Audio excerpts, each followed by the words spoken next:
Give me an anecdote. What is something interesting that happened to you during the week? An anecdote? What, were you poisoned to something?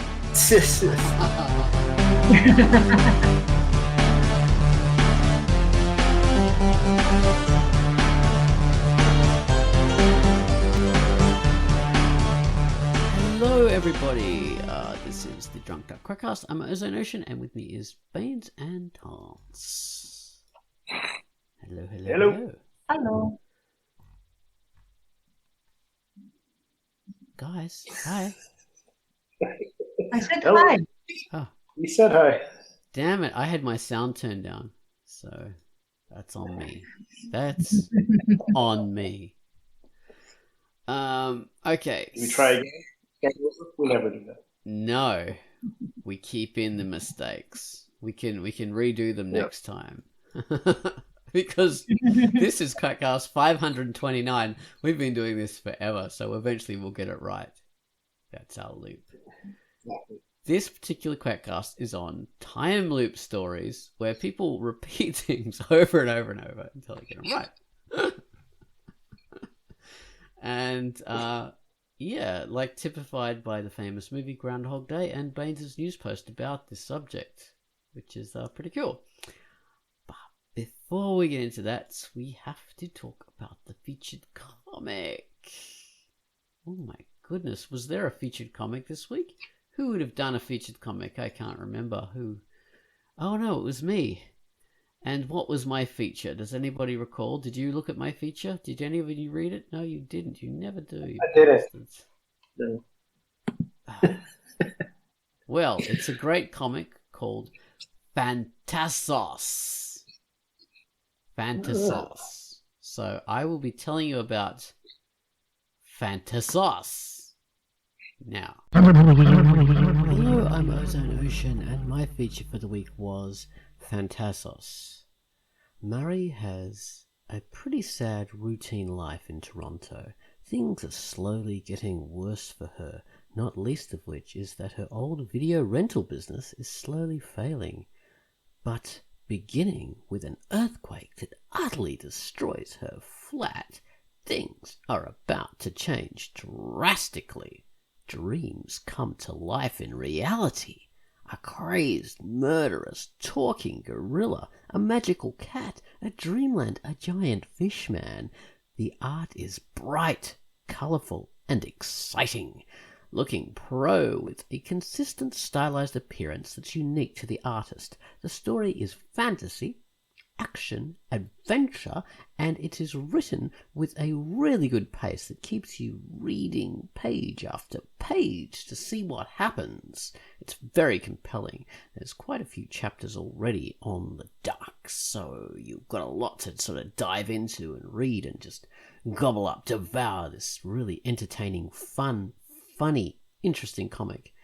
And it's all its fantasy, fun, dreaming kind of glory. Anyway, so take a look at Phantasos.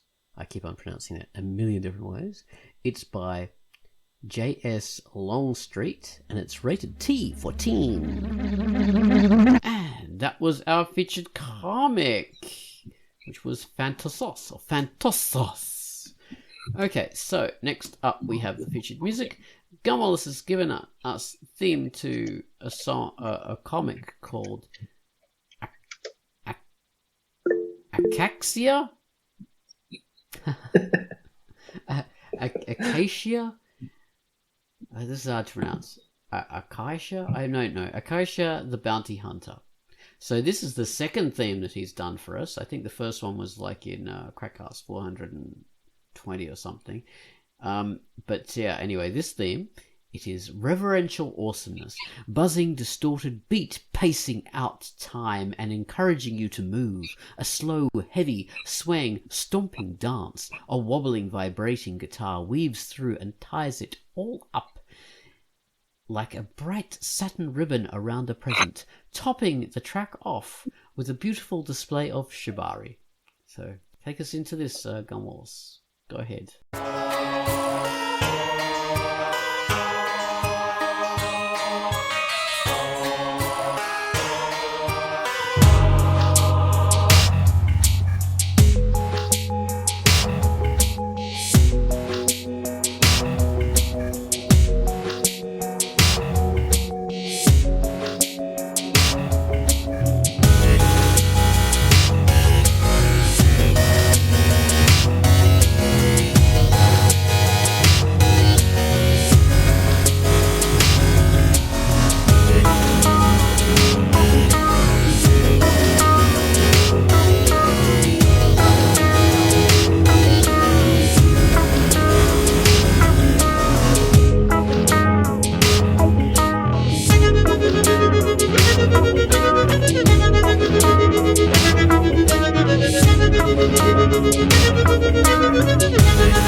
And that was the theme music, the second theme to Akacya the Bounty Hunter.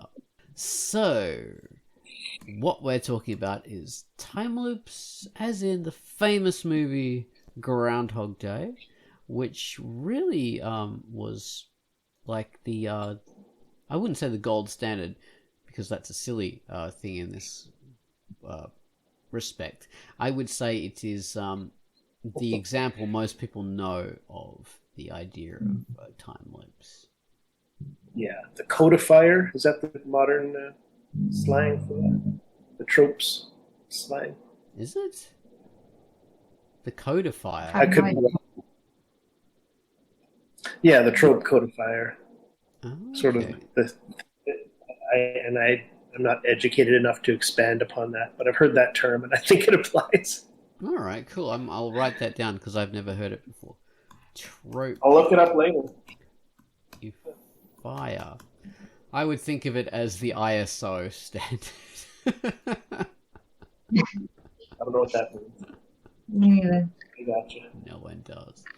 ISO is the International Standards Organization. They make standards for all sorts of things. Oh, the IS. Okay, okay. Oh. For everything. I thought it was, yeah. In Greek it is ISO. Oh, So I completely could not picture what you were really? referencing. So you're like the Russians in that you, well, I suppose not just the Russians. I think in the in people who use Cyrillic language, all those the different countries as well, they all tend to, for initialisms, you tend to make it into a new word, Mm-hmm. which is interesting. Whereas in English, we only do that with specific acronym kind of words like laser or something like that. We don't turn it into a new word. So that's interesting. Yeah, the Russians do that as well, I've noticed. So, that's pretty cool. Right, well, so we're talking about not initialisms or acronyms. We're talking about time loops. So the example of Groundhog Day with Bill Murray, this was a fantastic film from about, 1987, 89, I think? Yeah, around there, I think. Him and Andy McDowell were in this film. You know, they started. It's a romantic comedy, as Tantz was talking about in our video that we did for the patrons, which was very smart. So this was a romantic comedy, but it had a twist in that poor old Bill Murray was reliving the same day over and over again. And what day was it? It was Groundhog Day. In that he was in this small town he was like a news anchor, some sort of person like, a news guy. And his job there was to cover the Groundhog Day. So this groundhog comes out of its burrow, and if it sees its shadow, then it will jump back into the burrow. And they'll have... This is very important to the time loop. Yeah. To explain what Groundhog. Well, it was for the movie, yeah, because this was like... Then they'll have another, whatever days of winter. And so that's why he was there, and that was the title of the film. And what happens is... The groundhog sees its shadow every day, and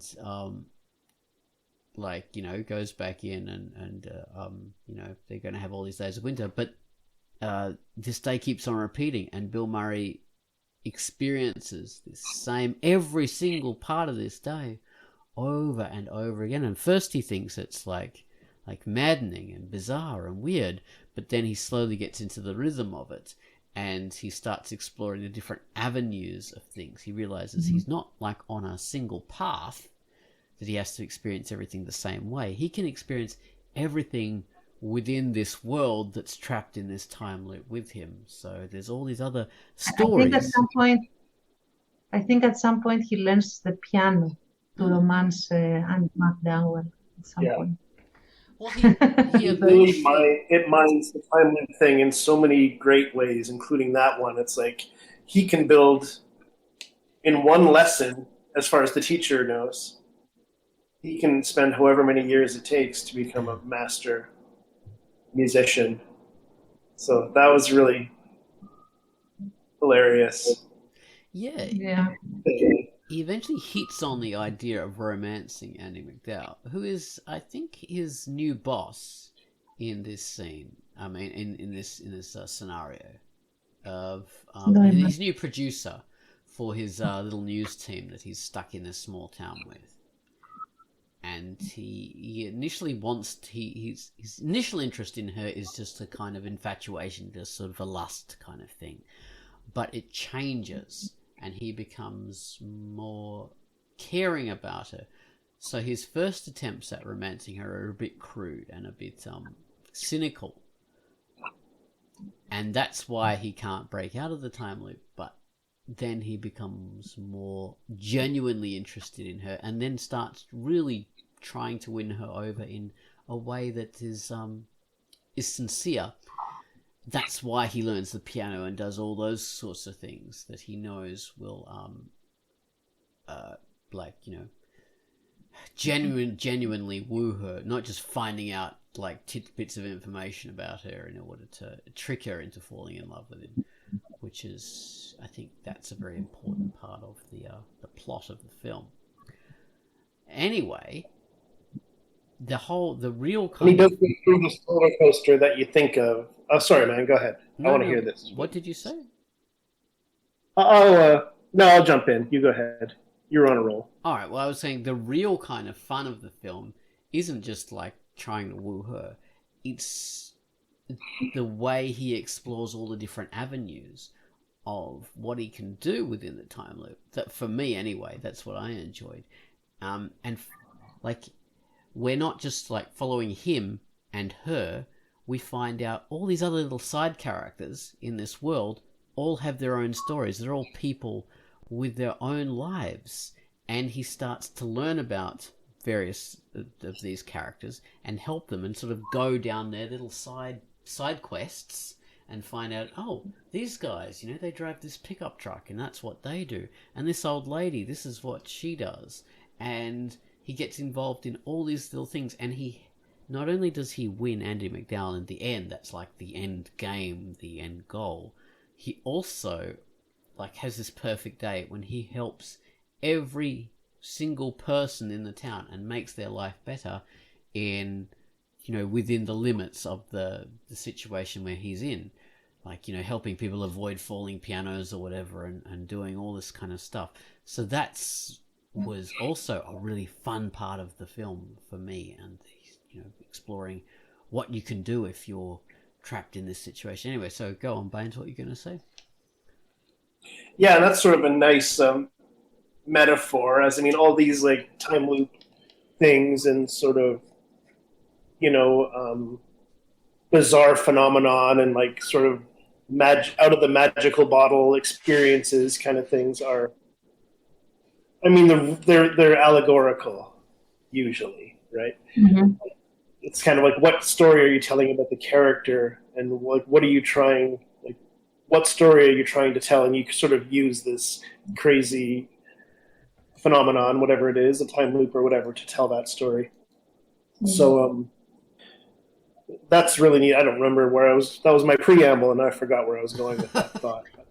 Usually, I would say, and like, stop me if you have already said it and somehow it flew past me. If a character enters a time loop, it means that they need to experience some character development that otherwise they would, quote unquote, refuse to have. A person needs to come to terms with something. So they keep having the same experience until they sort of get it right. Like they they do the thing that they're supposed to do. Their personality shifts towards what they should be more than, and in a way it is done, like the whole story is how this person reacts and then develops, as he or she is the only person that acquires experience. Everyone else is basically an NPC in a sense. They sort of go back to default every time the loop starts over. So the only person that you are looking at really is the character that is stuck in the time loop and knows it. So. Yeah. And even though you can make people do different things based on how you behave, you being, assuming you're the protagonist of the movie, you can do different things, and that would make people around you react in different ways. You might ignore them or get to know them somewhat. So you can make things, you can have an effect on the world and the people around you, but the memory is only yours. So yeah, you go instantly back to zero the next day. And I mean, people, it would be a good way to do a TV series. I think there is a TV series on this subject now. Rinse, repeat, or something. Someone said, but I don't know if it's all like you're saying that something has to change within the character. There are different ways of approaching it. Like with the Groundhog Day, it's like a supernatural event. So we don't know what happened, and then it's like something with him. But say in Palm Springs, Baines is an excellent example. So that's a scientific anomaly that they're stuck in. So the way they have to get out of it isn't from what they realize. That's just incidental. The changes within themselves. The way they have to get out of it is through scientific method, which is but I mean, I've seen that before. There are other ones that use a scientific method. But yeah, I like that. You're not wrong, but in the same sense, they need to sort of act and react in a way that they wouldn't normally if they were not in time. In the sense that, yes, they are going about it scientifically, perhaps, but they're still trying to find the correct, quote-unquote, way to get out of the time loop. I also seem to recall very vaguely this movie. I think it was a movie about a woman that kept getting murdered. She was stuck in a time loop and she got murdered every time. Like, she tried to avoid the killer. She couldn't tell who the killer was, but she always got murdered. And the whole story is how she tries to unravel the mystery and also not get murdered. Happy Death Day. Okay, there you go. That's another one that I have seen. It wasn't bad. Yeah, I really liked it. And it was very it had a similar character arc that Groundhog Day did. It was sort of Groundhog Day mixed with like a slasher movie, but it very much had that sort of narcissistic jerk character. In Happy Death Day, it was a woman in college who becomes, who opens her heart and all that stuff. But yeah, in the middle of it, there's this murder mystery she has to solve, and she is having some physical effects. She's getting weakened every time she dies. I think she's suffering damage. So there is a ticking clock element to it, which doesn't, if you want time loop purity, that doesn't really make sense. But I think it's important in that story to have some kind of stakes. Otherwise, if it takes me 1,000,000 years to solve it, I'll just have to tolerate the pain of being murdered by this killer. Interesting. Yes, that brings to mind the Doctor Strange.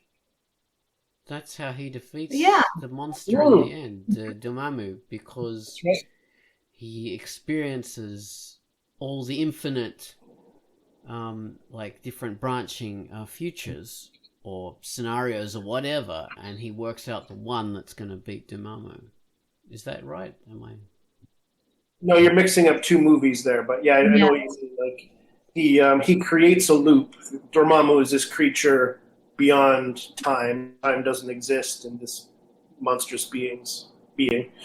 So when the thing's invading the Earth, Doctor Strange creates a time loop and forces the Dormammu to experience time looped. So he kills Doctor Strange, and then it just loops. So like Doctor Strange just comes back to confront him again and again and again, and until the creature agrees, like to Strange's demands. Leave Earth alone and go away forever, or I'll stay in this loop together forever, and you'll keep killing me. So completion of the Doctor Strange character arc. Yeah. Ultimate selflessness there at the end. It was awesome. I think it's my favorite movie of the MCU. So it's really good, yeah. So I was mixing up Endgame. Yeah, in like Infinity War, he goes ahead in time and sees all the possible futures. He says there's only one variation where we win. Yeah, so not a different thing. But we don't get to see him experiencing that. But yeah, no, we don't see. He just tells us about it. Well, anyway, he doesn't even tell us about it, does he? I mean, he hints that he knows how it should end. Yeah. Okay. Well, this is off subject, but yeah, you can assume that everything Doctor Strange does after he visits is narrowing down, is eliminating some possibilities at least of failure. So maybe their odds are a little better by the time the last movie rolls around. But yeah. Oh, I remember a different one in the TV series Andromeda, which is a bit hit and miss. There's one particular character that is like sort of omniscient because I don't know, for whatever reason she's omniscient and she experiences reality in a different way to most other characters. She sort of sees multiple alternate futures and she can experience them simultaneously, and she's always trying to influence the other characters to create the best future by going, okay, you have to do this, you have to do that, you have to do this in order to save the galaxy from some imminent threat, because she's seen the ones where it doesn't work out. And in various episodes you do get time looping where characters sort of take on her reality and are forced to repeat things in order to get out of the bad situation. And we have that in Community, which there was a famous episode of Community, which was a fantastic series created by Mark Harmon, I think, or at least written by him. Am I wrong there? Dan Harmon, I think. Dan Harmon, that's it. Mark Harmon's some actor in NCIS. Anyway, so yes, Dan Harmon, famous for Rick and Morty. He was also this creator of Community, and in this particular episode they have all the characters playing some stupid game, like a board game, and they roll they want pizza basically, and the pizza's coming, the pizza's at the front door. They roll the dice to see who's gonna get it. And so they roll the dice, and one of them goes up and gets the pizza. And when they come back, all this, like, various things have happened to the characters, and like different levels of shittiness. It's whatever has happened, and then what happens is the dice gets rolled again, and the whole thing resets. And the characters, one of the other characters goes down to get the pizza because the dice roll was different. And this goes on, and like there's 6 different variations because obviously, a dice has 6 faces. And one of these variations is the perfect version, and that's the one that we leave on, where everything goes right.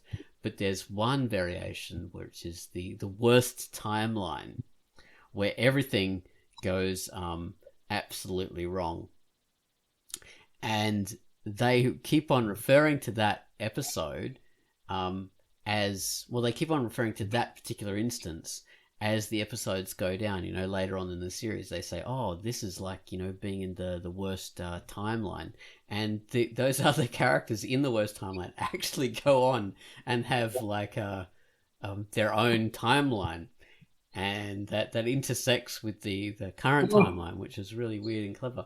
But during the Trump era, people were saying, "Oh, this is like the worst timeline," so that had actually,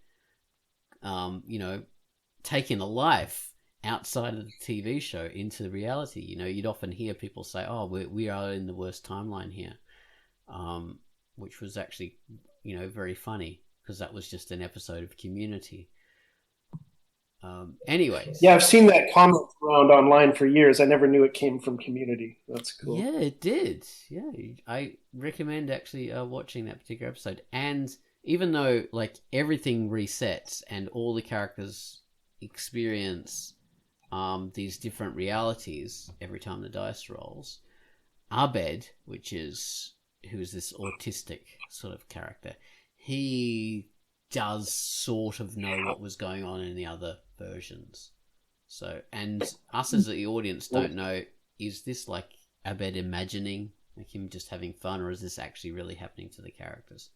So it's there's that in it. Anyway, so yeah, that's my big rant on the idea of a time loop in those particular things.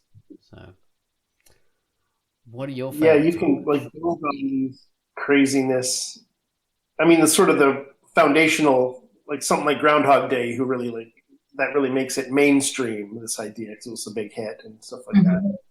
The loop time idea is like, okay, everybody gets it, and now you can build on top of it with this craziness, like they do in Community and Happy Death Day, Palm Springs, where you can have like, you meet the guy and he's already lived the entire movie of Groundhog Day, so to speak, multiple times, and he's done the selfish superpower montage, or no, he's done the sort of montage of realizing he's in a loop.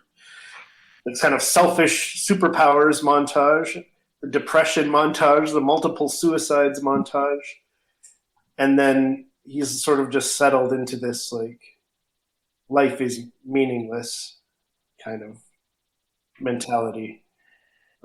Still seeking, his pleasures, but it's like, and then finally, spoiler alert, towards the end of Palm Springs, it's like it's possible maybe that they might be able to escape the loop, but he kind of doesn't want to. So that was an interesting nuance too, like where he's like kind of scared to leave the comfort zone, at that point, because who knows how long he's been in it. And he's immortal as well. So, nothing. And yeah, at this point he's immortal. Like nothing will kill him. So he's a very different guy than when he went in, and he's afraid. So that's cool. And I like that on the allegorical level too, of leaving what you're comfortable with, and letting go of what you think your life. He's basically a god in that scenario. Yeah, in a limited sort of way. Yeah. Mm-hmm. At least he's like he can step out of the narrative, and I think that time loops generally are sort of a wish fulfillment trope in the sense of, if I could relive something, if I could redo certain things. What if I could do that again? For sure. Yeah. It's like taps into a human thing. Yeah. Or pause time, in a sense, because you have paused time, but you continue. Your time isn't paused; it's everyone else's time that is paused. If you think about it. But you can go back and everything that's going to happen, and you can do it again and again. Like that's sort of a very human kind of impulse, right? To think and say like, "Oh, if only I had done that differently. Like, I could just do that again." Yeah. I mean, we do have that. We can do this in reality in video games. Like we can sort of not vicariously, but we can sort of experience it in reality in that we have video games that we can play through multiple scenarios and redo them over and over until we get the perfect one. so we can sort of experience it, which is interesting. I think there was this one game that became super popular and then very esoteric that played with that notion, underworld.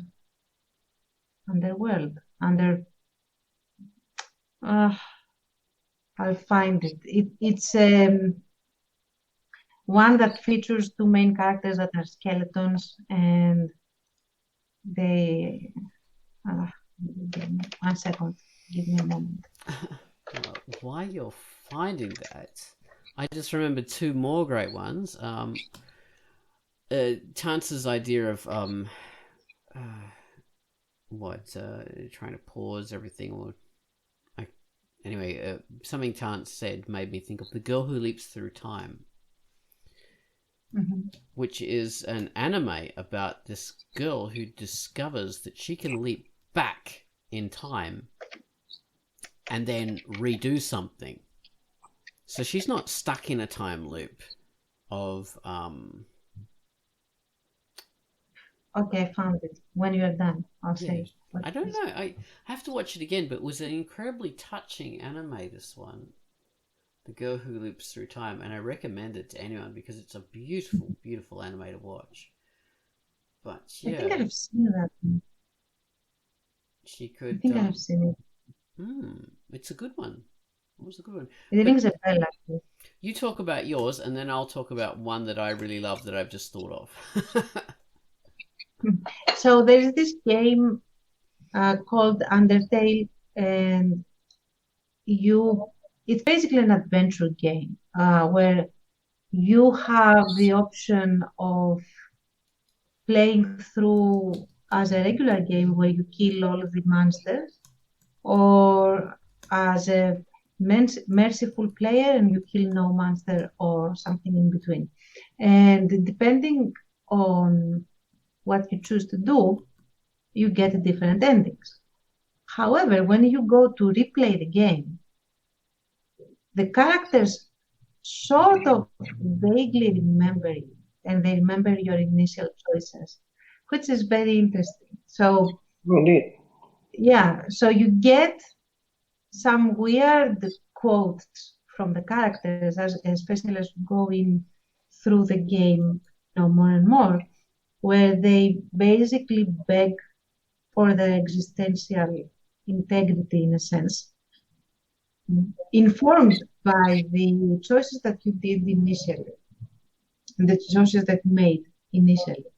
So then that is an interesting concept of they are in a time loop because you can restart the game and completely begin, from 0%, let's say, and they will need to just regenerate in their initial status, but you know what you did before, as in a time loop. So, neat. So that is interesting. Yeah. That is interesting, and they're forcing you to acknowledge the time loop idea by introducing this this remembered knowledge, even though that takes it outside of the idea of time loop, that helps you understand that it is time loop. I just remembering my one of my favorite films, and realizing that it is a time loop, that I never really thought of it in that way, is Run Lola Run, which is a fantastic film. Have you guys seen it? No. You recommended it many times. We'll see it. It's a German film. It's also called Lola Rent, I think. But in English, it's Run Lola Run, starring Franca Potente. You have? I have seen that. Yes. Oh, there you go. I like it very much, actually. Yeah, so in Run Lola Run, the idea is that it is a time loop because the same scenario gets played 3 different times, and she forces it to be a time loop because, this is a day in her life, and it turns out really bad for her. So she basically forces time to repeat in order so she can try and fix things. And then it turns out, not so good again. So then she does it again. So she does it 3 different times. And so that's quite interesting. It's not... people used to compare it to Sliding Doors, which was this American film about, like if you took a different path... Yeah, that was neat. What would happen? Gimmick for a film, yeah. Yeah, but this is like, what if she missed the train or got the train and follows two tracks or whatever? Yeah, so that's like a diverging like timelines. But Run Lola Run isn't that at all. In that, and she does sort of do things differently, but this is the same person doing them, not following, different people, different versions of the person doing it. This is her basically altering reality in order to fix things and forcing reality to play over again, which is a very different kind of like aspect of the timeline, because normally you're stuck in it and you can't help it and you're trying to find a way out, or you're inside it and you're just experiencing it. With her, it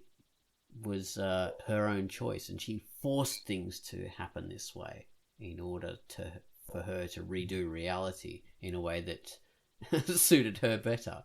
So that's why I think Run Lola Run is obviously the queen of it. Yes, she did. Yeah, she runs everywhere, literally. So Run Lola Run is the best time loop movie there is.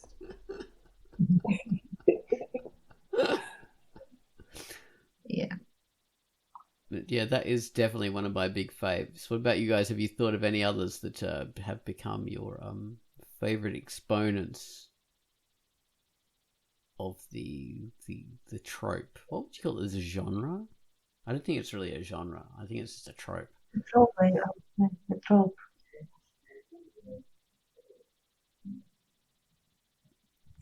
Well, it's been done in a lot of sci-fi because it does fit into the it does fit into that kind of world, because it's easier to fit time loop into a science fiction where you can have a scientific explanation for it.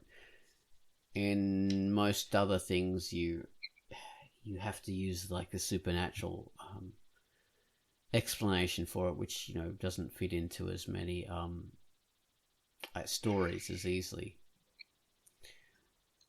So yeah, like Star Trek Next Generation did it. Yeah, and that was very much a plot driven. Like that didn't necessarily, it wasn't tied to any character arcs really. It was really kind of the coolness of the plot. The episode starting with the ship blowing up, it's like, what? Like, it's sort of this amazing intro. It's like, wait, what? That's how we start? And then you have Act 1 is like, what's going on in certain characters' lives up to then, just playing poker, working on the ship and whatever, and then suddenly there's a crisis and the ship blows up before the first commercial. Like, okay.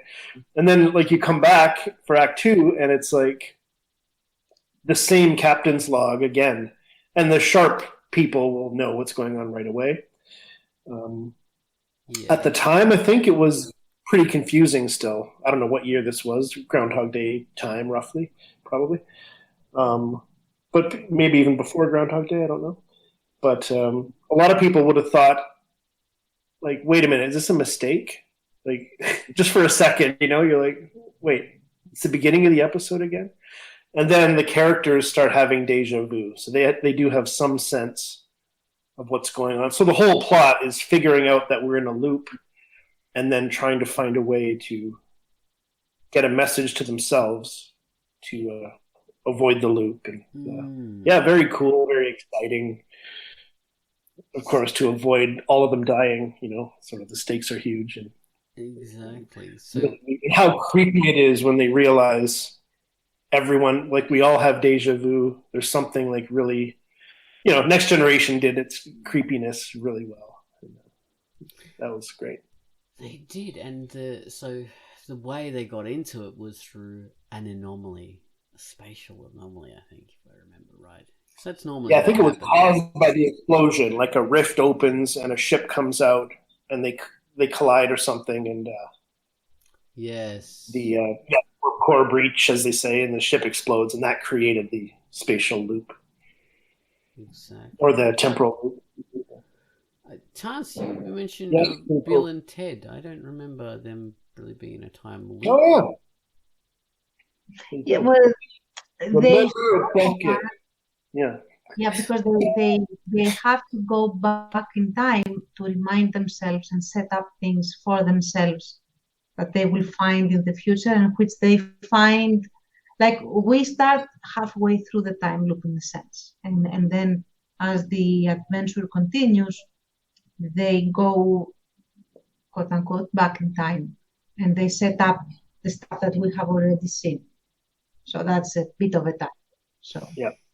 Yeah. At the beginning of the adventure, they meet themselves coming out of the phone booth, saying, Yeah. "Oh, you're going to go on a great adventure through history." yeah. I was a bit confused Excellent. by Excellent. I didn't say excellent adventure. I'm so stupid. Yes, an excellent adventure through history. bogus. Freaking title of the movie. Yeah. I think later Click him in the eye.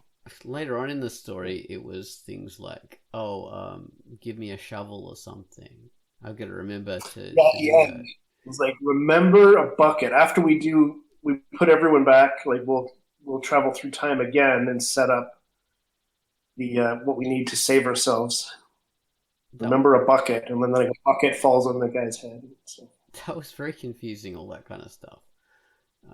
It was. It really makes sense. I found it fun that they were a pair of airheads, but they still remembered every single thing they needed.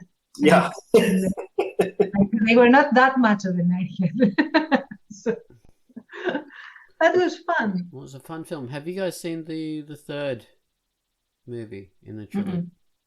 Yeah. No. No. You have, Baines. Yeah. Was it good?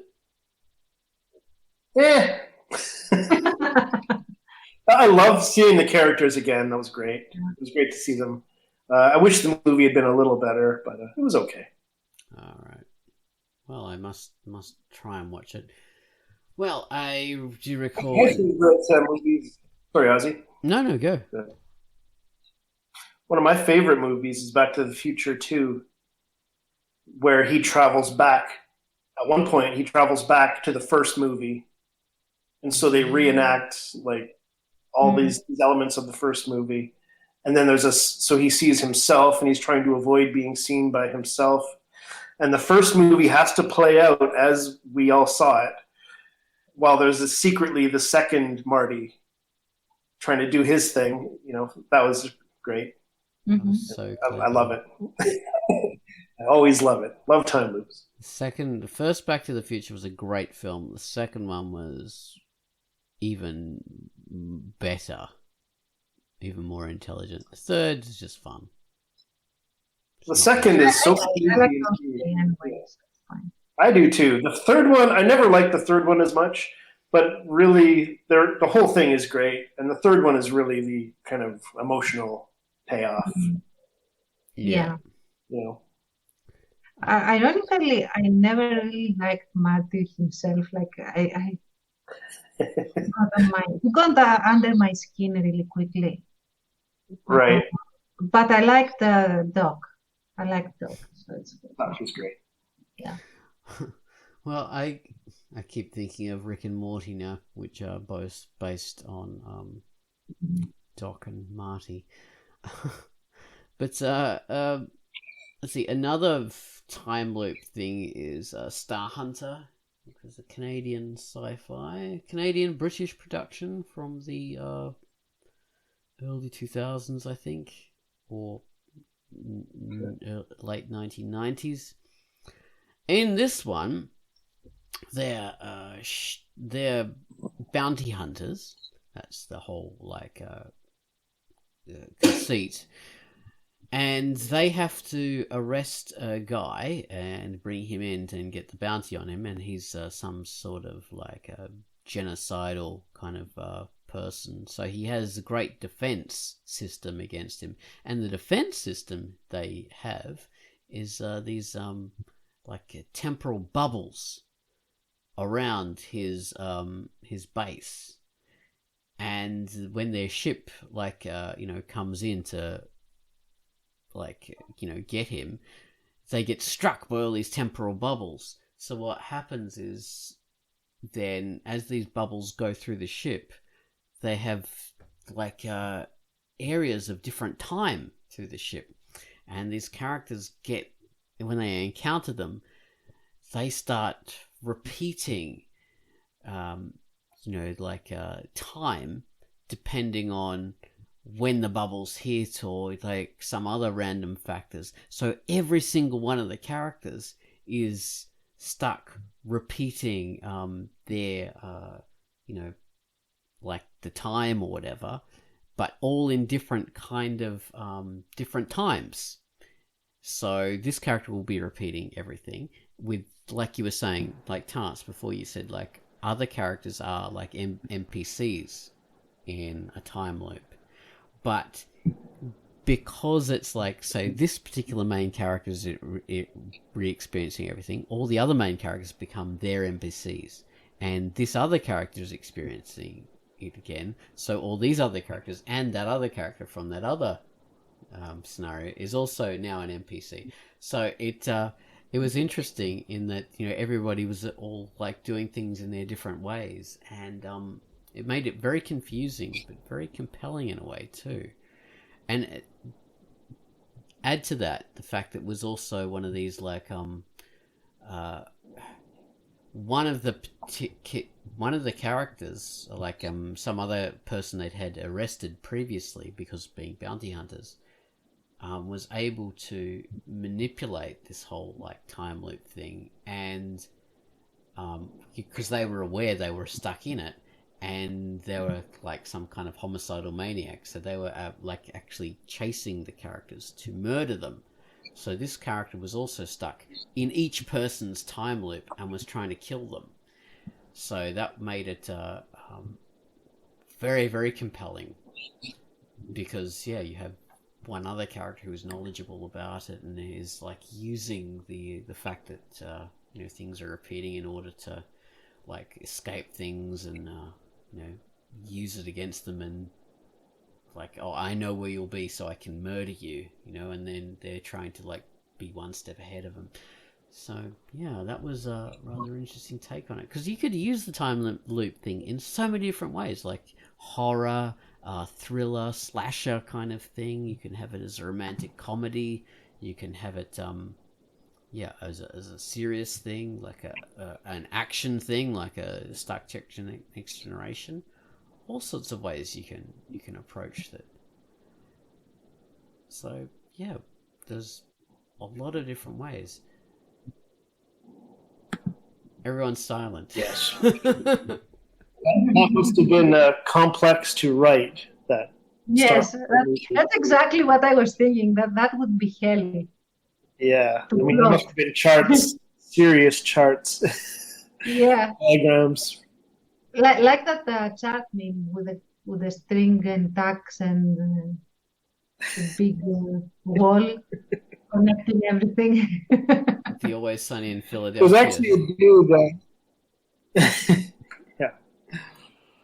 I just watched an explanation of the movie Triangle, Tantz, that you've talked about. It's a horror version of the loop.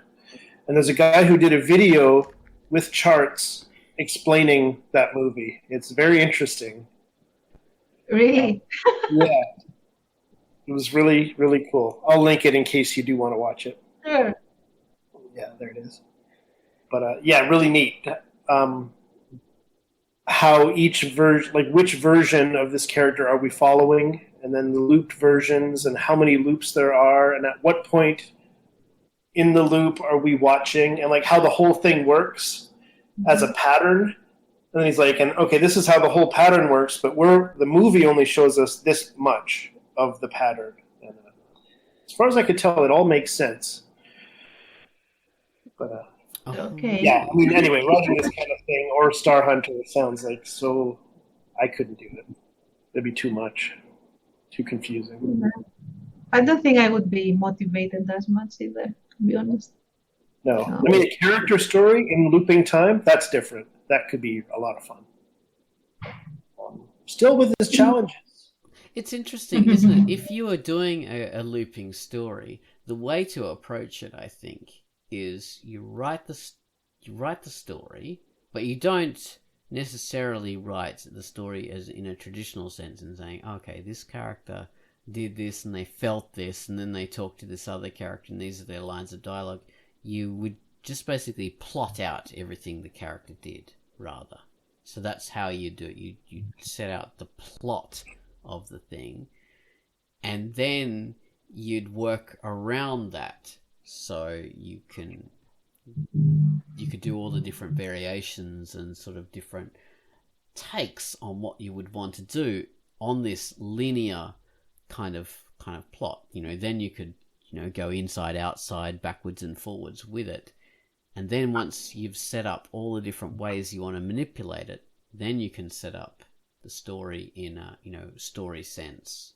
Like, it was a sunny day, that kind of thing. And the character said this to the other character.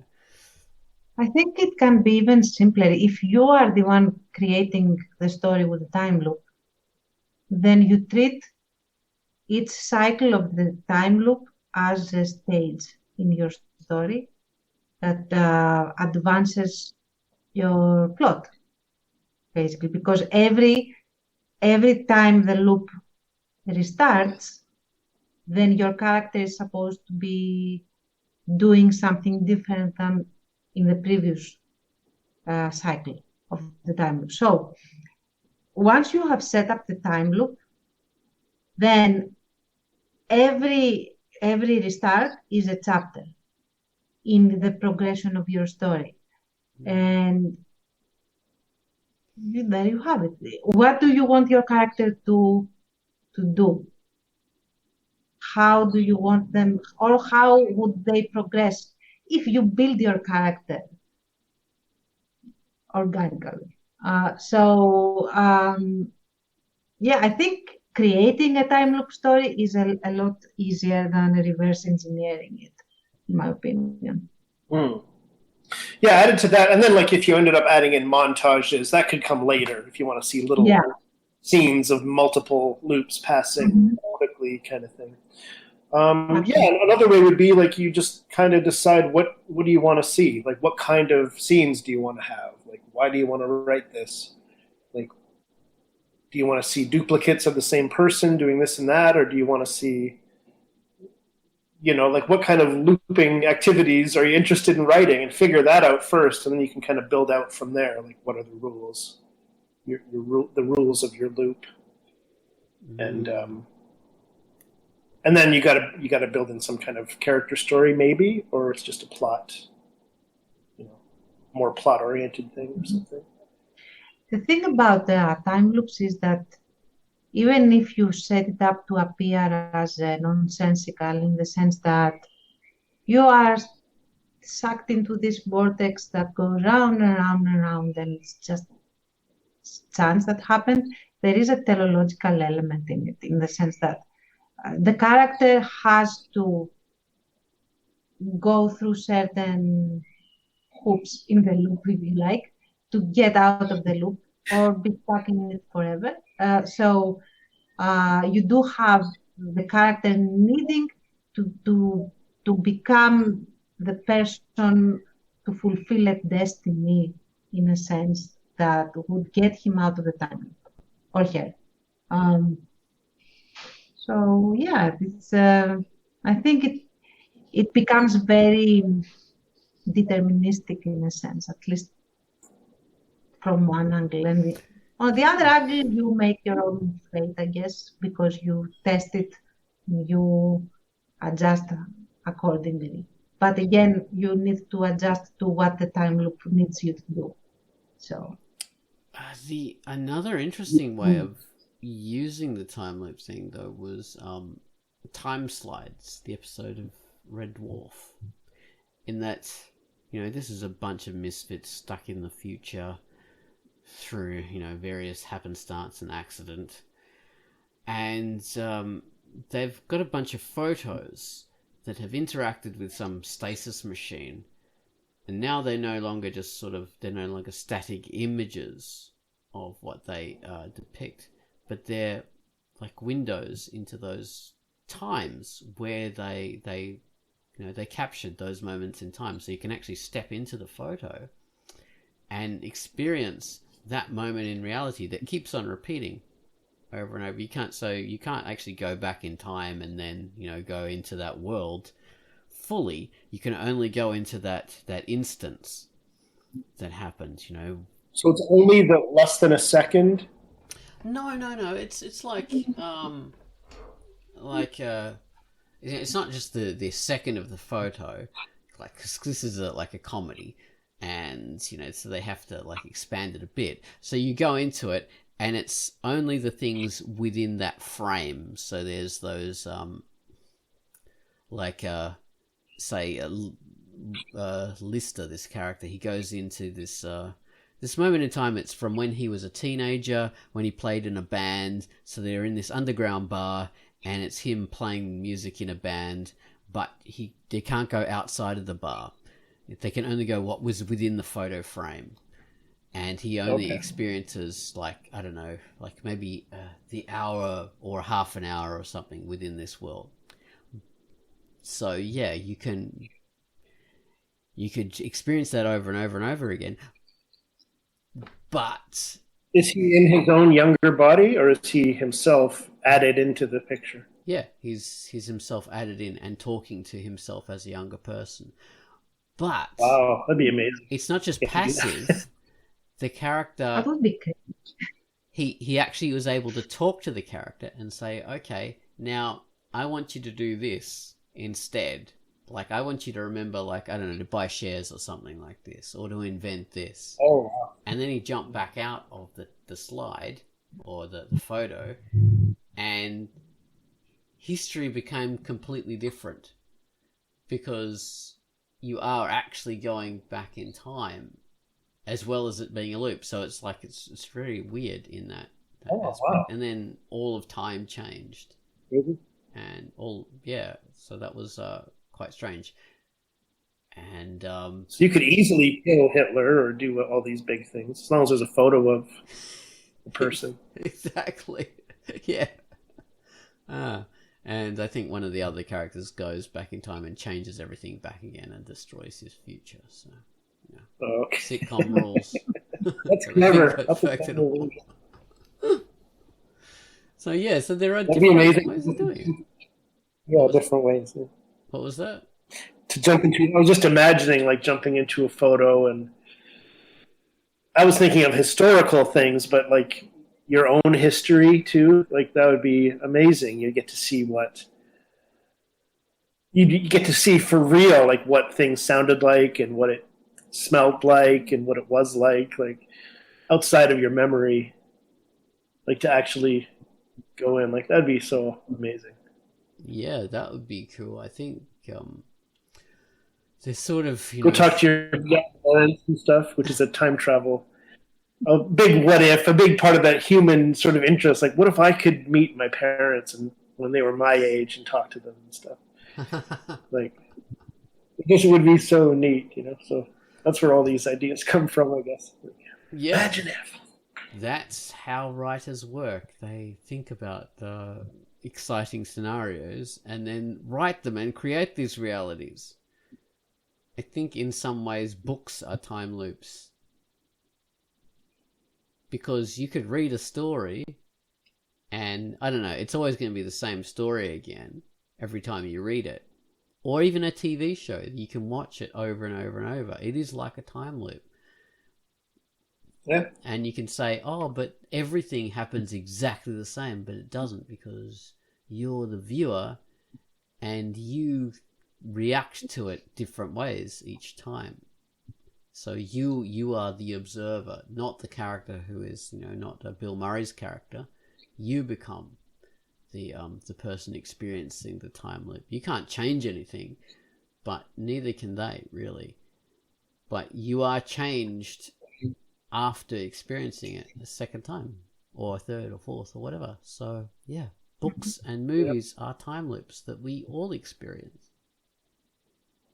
And you guys, very good insight that you guys mentioned video games with multiple paths that you can take. So obviously that is completely, just by their nature, they're tapping into this desire that we have to say, like, oh, what if I did this? Okay, and go back. And now what if I did it that way? Did it that way.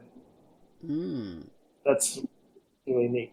Exactly. Well, it's very much like the Bill Murray thing as well, Groundhog Day or Palm Springs, in that you can redo those over and over, like hundreds of times, in order to get the perfect ending. Like, I want to do a run through where everyone lives and I don't kill anyone or any of the characters. I want to do a run through is 2 minutes. Go from the beginning of the game to the end of the game, and so I have to pass everything absolutely perfectly. So yeah, you can experience the time loop.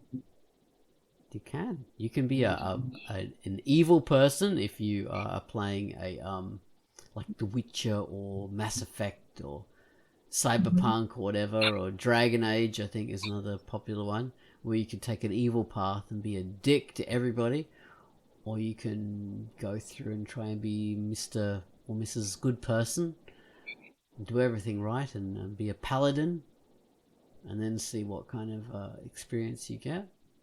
So yeah, you can experience those things to create a different outcome. Yeah. Which I think is fantastic and beautiful, and all those It's awesome. It's awesome. So I found them to be at least the sort of classical, the Groundhog Day, the Palm Springs, where it's that kind of story, and not like a horror version of it or a limited loop of some kind. So the standard, what we think of as maybe the standard, the Groundhog Day. Yeah. I think of a really good metaphor for being isolated, feeling like you're not part of things. I mean, it's among all the other themes that it could be, like the real life kind of threads. And what the post was, my news post was about, was like the idea of like the meaningless life, where it's like you have all these things you can do, and it's sort of like a metaphor for a life that has no impact, or a life that has no like real substance to it. Yes, and I think they have conversations along those lines in Palm Springs, even. So that's probably where I got it from. They literally talk about that stuff. Yeah, or sort of acknowledging the idea of what Tantz was saying, in that everyone else is NPCs, in that right, you're the only character that matters, but actually believing that. So a lot of people, like, it's a psychopath thing often, that they treat no other character really means anything except myself.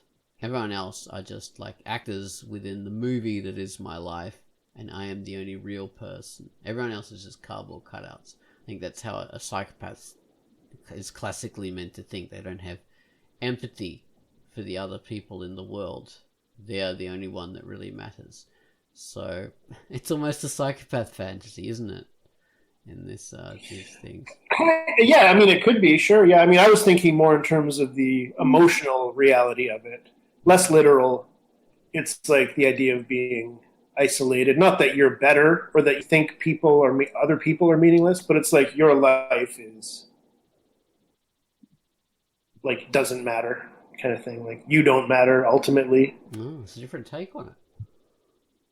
Yeah, just like on an emotional level. Like I think maybe that's what I get from those kind of movies. I mean, I hope I don't. That's not how I see my life. Maybe it is. That's why it has that impression on me.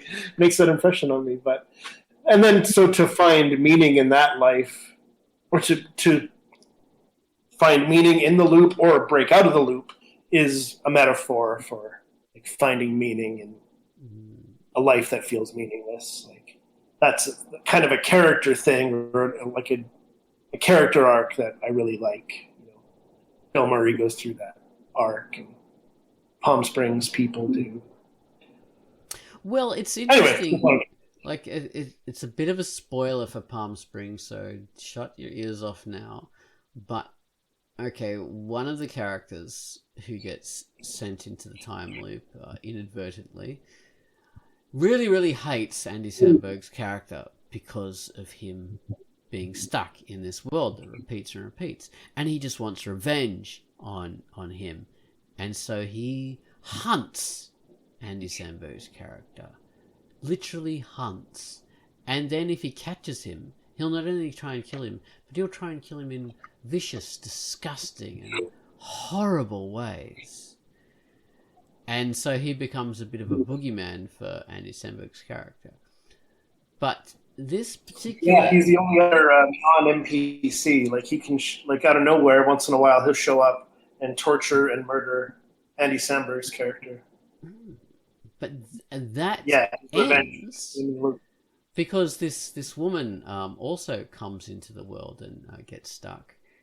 And she short-circuits this whole thing by actually harming and brutally killing this guy.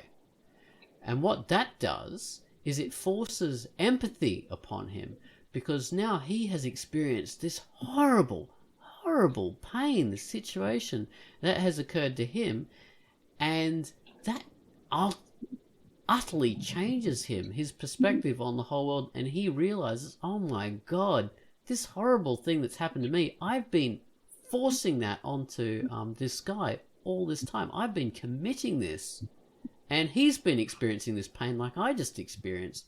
I don't want to do that ever again. And he changes his life after that, which was fantastic. So that, yeah, a huge spoiler there, but yeah, I loved that aspect of it. I didn't take it that way personally. That's kind of interesting. Yeah. Mm-hmm. So I didn't take it that he felt bad for hurting Samberg at all. But that's cool, though. That could be. Yeah, for me, he breaks out of that, like he's being stuck in that psychopath kind of mode, and now he no longer is that because he has that empathy. He doesn't want to do that again. Yeah, and he does, like, for what happens in the sort of second half of the movie. He sort of finds some peace. So he's an interesting character too. J.K. Simmons, awesome actor. Yeah. So he really made the movie work for me. I think that character. I really cared about him, and I liked what he said about life and about the life he was stuck in and stuff like that. It was really good and very well. Yes. And the other thing is because he normally would have been, like in a lot of stories, he normally would have been just a villain. Just someone out there that the other characters have to avoid, he's out to get them. But it expands upon it massively, and he's no longer just a villain. He is, like, there's a reason for his existence. He's a very interesting person. And it's not just the old thing of, sympathy for the villain, humanize the villain. No, it turns him into a real character. So, yeah, it's very, very good. I like it. Anyway, we should wrap this up because we're over an hour. So time loops are fantastic things to experience. All Bravo. of us will do it. Just replay this podcast. 3-4 times and run Lola run kind of way of doing it. All right, bye everyone.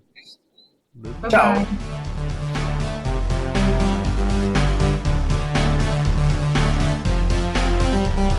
Ciao.